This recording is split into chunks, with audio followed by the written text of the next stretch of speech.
जब मन अशांत होता है ना, तो बाहर की दुनिया नहीं, भीतर का शोर हमें तोड़ता है। हमारे आसपास सन्नाटा होता है, पर भीतर हजारों आवाजें चल रही होती हैं।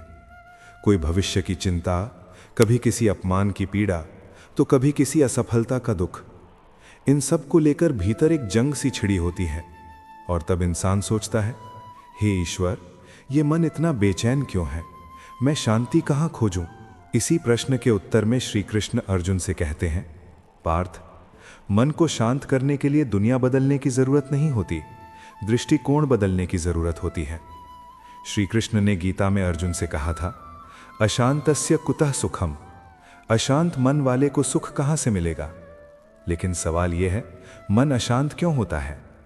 मन तब अशांत होता है जब हम उस चीज को पकड़कर बैठ जाते हैं जो हमारे बस में ही नहीं है।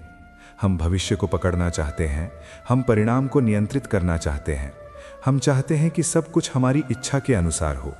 और जब वैसा नहीं होता तो मन विद्रोह कर देता है। पार्थ, तुम्हारा मन इसलिए नहीं दुखी है क्योंकि परिस्थितियां कठिन हैं। तुम्हारा मन इसलिए दुखी है क्योंकि तुम परिस्थिति को स्वीकार नहीं कर पा रहे। एक छात्र परीक्षा से पहले रात भर सो नहीं पाता। क्यों? क्योंकि वो पढ़ाई से ज्यादा परिणाम के बारे में सोच रहा होता है। एक युवा नौकरी की तैयारी करता है, पर हर दिन डरता है, अगर नहीं हुआ तो? देखो, समस्या बाहर नहीं है, समस्या तो है मन के हरदम भविष्य में भागते रहने से। मन को शांत करने का पहला उपाय है स्वीकार। जो हो गया उसका स्वीकार, जो नहीं मिला उसका स्वीकार, जो तुम्हारे नियंत्रण में नहीं उसका भी स्वीकार। लेकिन स्वीकार करने का मतलब हार मानना नहीं है। स्वीकार करने का मतलब है भीतर की लड़ाई को समाप्त कर देना। जब तुम बारिश को रोक नहीं सकते तो छाता लेकर चलना सीखो, पर अगर तुम बारिश से लड़ोगे तो भीगोगे ही। पार्थ, मन की अशांति का दूसरा कारण है तुलना। तुम जब दूसरे से अपनी तुलना करते हो तो तुम्हें लगता है कि सब खुश हैं, सिर्फ तुम दुखी हो। सब आगे बढ़ रहे हैं, सिर्फ तुम पीछे रह गए हो। पर सत्य क्या है, जानते भी हो? यहां हर इंसान अपने अपने युद्ध में है। किसी का युद्ध दिखता है, किसी का छुपा होता है। याद करो, महाभारत के युद्ध के दौरान अर्जुन भी तो कुरुक्षेत्र में खड़ा होकर टूट गया था। वो भी भ्रमित था। तब श्री कृष्ण ने उससे कहा, अपने स्वधर्म में स्थिर रहो। मन को शांत करना है तो दूसरों की राह देखना बंद करो, अपनी राह पर ध्यान दो। जब तुम अपनी यात्रा को स्वीकार करते हो तब तुलना का जहर खत्म होने लगता है। तीसरा कारण, अत्यधिक सोच।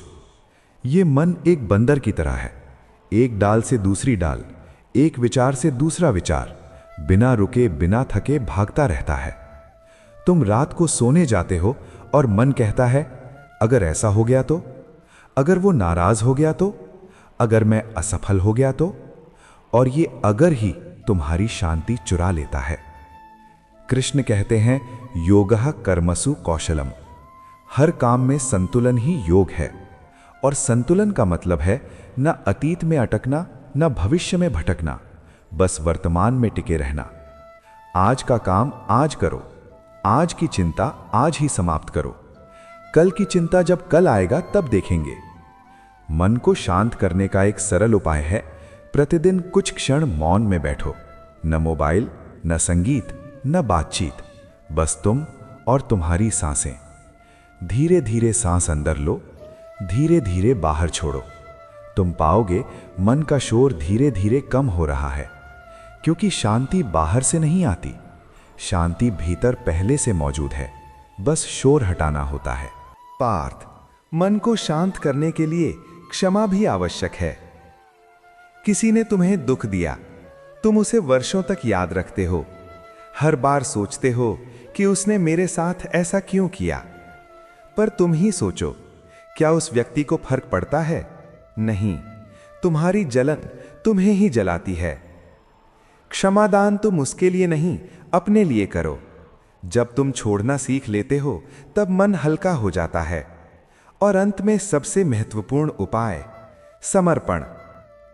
जब तक हम अहंकार में रहते हैं, ये सोचते हैं कि मैं सब संभाल लूंगा, तब तक मन पर बोझ रहता है।